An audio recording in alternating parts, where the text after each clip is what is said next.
Bienvenue sur Nature éternelle. Ici, nous voyageons à travers le temps, les origines de l'humanité et les merveilles de la nature éternelle. Si toi aussi tu veux explorer l'histoire, la beauté et les mystères de notre monde, abonne-toi dès maintenant et rejoins cette aventure unique. Aïra, la première étincelle. Prologue, le monde avant l'homme. Il y a près de 5 millions d'années, la Terre n'était pas encore façonnée par les routes, les cités ou les temples. Elle appartenait au vent qui sculptait les plaines, aux rivières qui creusaient les vallées, aux forêts denses où chaque feuille cachait un mystère. La savane s'étendait à perte de vue, rythmée par les migrations des troupeaux de zèbres et la marche des géants laineux. Là, au milieu de cette immensité sauvage, vivait une petite tribu d'hominidés. Ils n'avaient ni langage articulé, ni outils perfectionnés. Leur vie n'était qu'une lutte permanente contre la faim, le froid et les prédateurs. Parmi eux, une jeune femelle se distinguait. Ses yeux s'attardaient plus longtemps sur les choses, ses mains s'attachaient à manipuler les objets. Son nom, qu'aucun mot n'avait encore sculpté, résonne pour nous comme Naïra. Chapitre 1. La faim et la quête. Le soleil frappait la savane d'une lumière brûlante. La tribu avait marché toute la journée sans trouver assez de nourriture. Les petits pleuraient. Les adultes fouillaient désespérément les buissons. Naïra, elle, s'éloigna. Ses pas la menèrent vers un amas de pierres au bord d'un ruisseau. Elle en prit une, lourde, qu'elle souleva maladroitement. Elle la laissa retomber contre une autre. Un bruit sec retentit, suivi d'une gerbe d'étincelles. Elle sursauta. Son cœur accéléra. Elle n'avait pas encore conscience de ce qu'elle venait de voir. Mais son regard resta fixé sur ces éclats lumineux qui avaient jailli de la pierre. Pour la première fois, la faim céda la place à une autre force plus mystérieuse, la curiosité. Chapitre 2. L'apprentissage du monde. Naïra passa des jours à répéter ce geste. Les pierres se heurtaient, les mains s'écorchaient, mais son esprit enregistrait chaque détail. Elle remarqua que certaines roches coupaient mieux que d'autres, qu'elle pouvait briser une noix dure ou trancher une tige. Ses compagnons la regardaient, intrigués, parfois moqueurs. Mais elle, patiente et obstinée, avançait. Elle commençait à transformer la nature, sans même s'en rendre compte.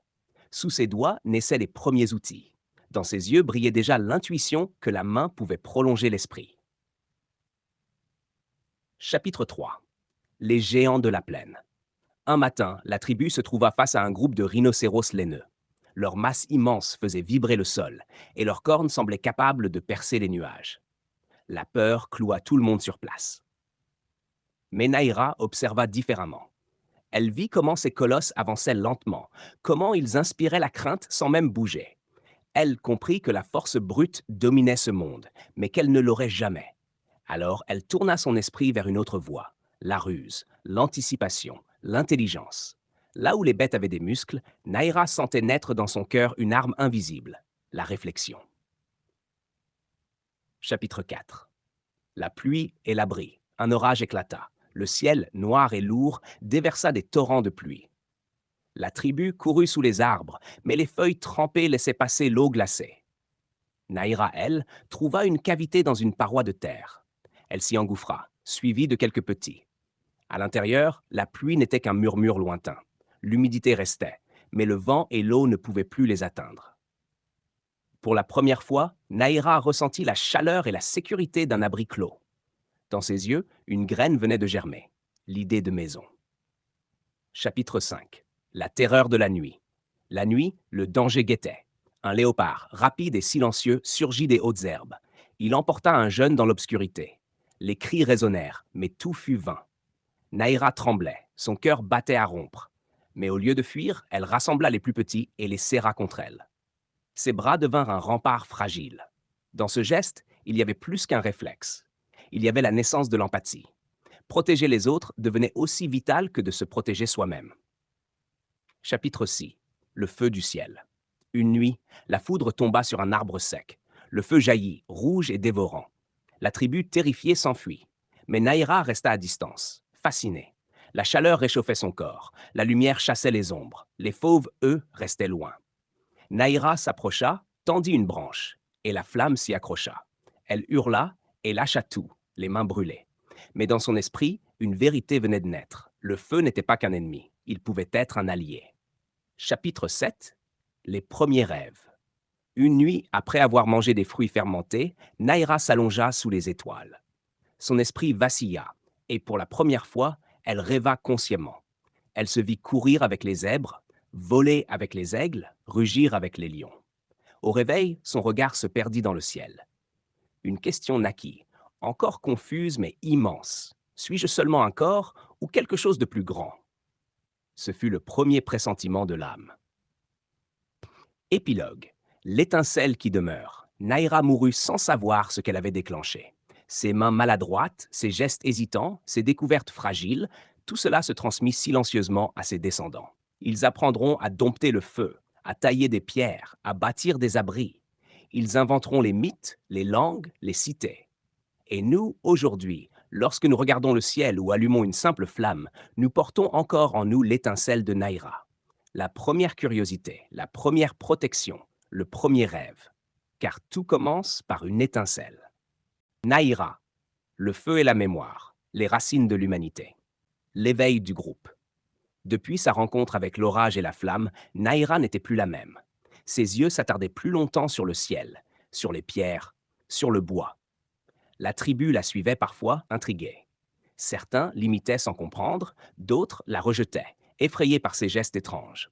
Mais peu à peu, ses découvertes se transmettaient. Un enfant l'observait, reprenait son geste, puis le reproduisait devant un autre. Sans le savoir, Naïra avait éveillé la première transmission, l'apprentissage par imitation. C'était une révolution invisible. Ce qui n'était qu'un geste individuel devenait mémoire collective. Chapitre 2. L'arbre des pierres. Un jour, près d'un grand arbre isolé, Naïra trouva une pierre au tranchant net. Elle la garda et s'en servit pour ouvrir un fruit dur. Le jus sucré coula sur ses lèvres, nourrissant son corps affamé. Le soir, elle retourna au même endroit et laissa tomber la pierre près des racines. Bientôt, ce lieu devint un repère. Chaque fois qu'elle trouvait un outil utile, elle le déposait au pied de l'arbre. Peu après, d'autres firent de même. Cet arbre devint leur premier dépôt, un lieu de mémoire matérielle. C'était l'ancêtre des caches, des réserves, puis des temples. Chapitre 3. Le feu apprivoisé. La foudre frappa encore une fois un arbre, enflammant ses branches sèches. Cette fois, Naïra osa s'approcher avec un bâton. Elle l'enfonça dans la braise, souffla maladroitement, et la flamme prit. Elle porta le feu jusqu'à leur abri. Le groupe hésita, terrifié. Certains s'enfuirent.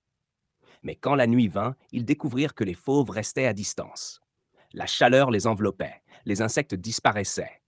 Le feu n'était plus seulement un ennemi. Naïra avait allumé la première veilleuse de l'humanité. La peur s'était changée en force. Chapitre 4. La chasse organisée. La faim ne quittait pas la tribu. Les fruits et les insectes suffisaient rarement.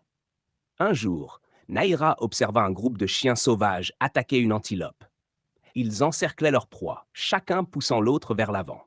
Alors, elle rassembla quelques adultes. Par gestes et cris, elle les guida. Ensemble, ils encerclèrent un petit phacochère, le poussèrent vers une embuscade improvisée. Pour la première fois, le groupe tua en coordination. Ce fut un festin. Mais plus encore, ce fut la naissance de la stratégie collective. Chapitre 5. La danse de la pluie. Un soir, après plusieurs jours de sécheresse, l'orage éclata de nouveau. Sous les éclairs, Naïra leva les bras et poussa un cri étrange. Les enfants l'imitèrent, riant, sautant sous la pluie battante. Les adultes regardaient, hésitants, puis se joignirent à eux. Sans le savoir, ils venaient d'inventer le premier rituel. Une danse de la pluie, mélange de jeu, de peur et d'espérance. Ce fut le germe des futures cérémonies, des croyances, des prières. Chapitre 6. Le langage des signes.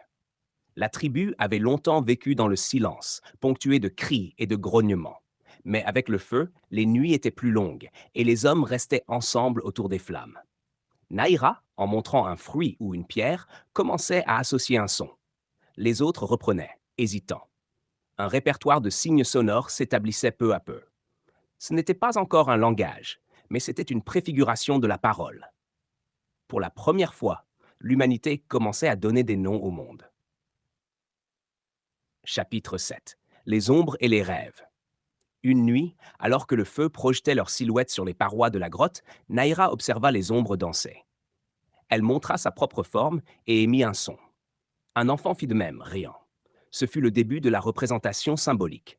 comprendre que l'image pouvait représenter quelque chose du réel. Dans les flammes et les ombres, Naïra voyait déjà un autre monde, celui de l'imaginaire. Épilogue. L'héritage de Naïra. Naïra mourut comme elle avait vécu, discrète, fragile, mais animée d'une curiosité insatiable. Elle n'avait pas bâti de ville, ni gravé de mots, mais ses gestes simples avaient changé le cours du temps. À travers elle, l'humanité avait découvert la mémoire partagée, le feu apprivoisé, la chasse organisée, le rituel et les signes. Son nom, perdu dans le vent des millénaires, résonne encore dans nos âmes, car nous portons tous en nous l'étincelle de Naïra, cette lumière fragile qui nous pousse à chercher, à inventer, à rêver. Naïra, la mère des songes, troisième partie, quand la mémoire devient mythe. Chapitre 1.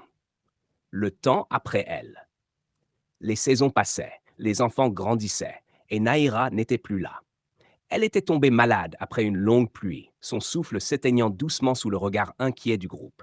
Son corps avait disparu, dévoré par la terre et les bêtes, mais son souvenir demeurait.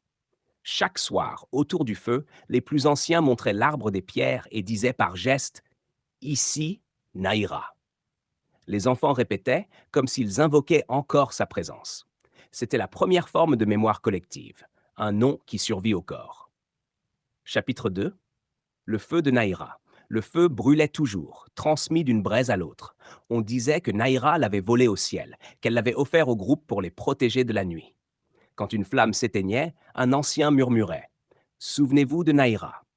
Le simple geste de souffler sur les braises devint sacré. Ainsi naquit la croyance que le feu était un don des ancêtres. Chapitre 3. Les contes sous les étoiles. Autour des flammes, les enfants demandaient « Où est Naïra ?» Alors les anciens pointaient le ciel. Ils montraient une étoile brillante et disaient « Là, Naïra ». L'enfant regardait longtemps, imaginant la silhouette de la femme qui avait ri sous la pluie et dansé avec les ombres. Ainsi, une simple femme devint une étoile guide, un premier pas vers les divinités du futur. Chapitre 4. La grotte des signes. Un enfant, imitant les ombres dansantes, traça sur une paroi des lignes noires avec un charbon brûlé. Ce n'était qu'un jeu. Mais quand un ancien le vit, il murmura le nom de Naïra. La paroi devint un lieu de mémoire. Ce fut peut-être le premier symbole dessiné, une image pour se souvenir. De ce geste maladroit naîtront plus tard les fresques, les mythes gravés, puis l'écriture. Chapitre 5. L'esprit des animaux. On racontait aussi que Naïra rêvait avec les bêtes. Quand les zèbres couraient dans la plaine, on disait qu'elle les guidait. Quand les lions rugissaient la nuit, on croyait entendre sa voix. Ainsi, les animaux devinrent plus que des proies. Ils étaient frères d'esprit, messagers entre le ciel et la terre. La pensée animiste venait de naître. Chapitre 6. Le premier deuil. Un jour, un jeune du groupe mourut à son tour, dévoré par un léopard. Au lieu de l'abandonner, comme c'était l'usage, les anciens décidèrent de recouvrir son corps de branches et de pierres, comme on protégeait le feu. Un enfant murmura le nom de Naïra. Pour la première fois, les vivants commencèrent à honorer les morts. C'était la naissance du rite funéraire. Épilogue. L'humanité en marche. Des siècles plus tard, les descendants de Naïra n'avaient plus son visage en mémoire. Mais son nom, ses gestes, ses mythes s'étaient transformés en récits. Chaque feu entretenu, chaque danse sous la pluie, chaque nom donné aux étoiles portait encore une part d'elle. Naïra n'était plus seulement une femme. Elle était devenue la première mère des songes, la matrice des récits et des croyances humaines. Et dans chaque conte que nous racontons aujourd'hui, dans chaque mythe transmis de bouche en bouche, résonne encore son souffle, le souffle de celle qui avait allumé le premier feu dans la nuit du monde. Merci d'avoir partagé ce moment avec nous. Si cette histoire t'a inspiré, mets un like, abonne-toi pour ne rien manquer et partage la vidéo pour faire voyager d'autres esprits avec nous. Ensemble, faisons grandir la lumière de Nature éternelle.